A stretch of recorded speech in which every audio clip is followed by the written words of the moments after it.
Cyber terrorism కేసులో జాతీయ దర్యాప్తు సంస్థ ఎన్ఐఏ దూకుడు పెంచింది.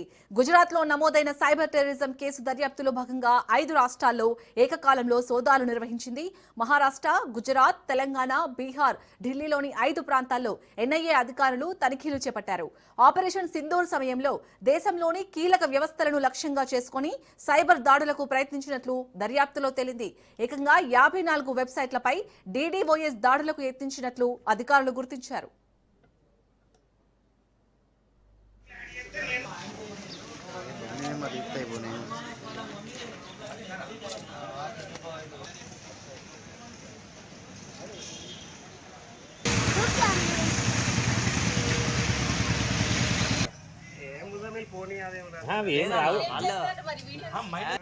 నిజమే అనుకుంటారు ఇప్పుడు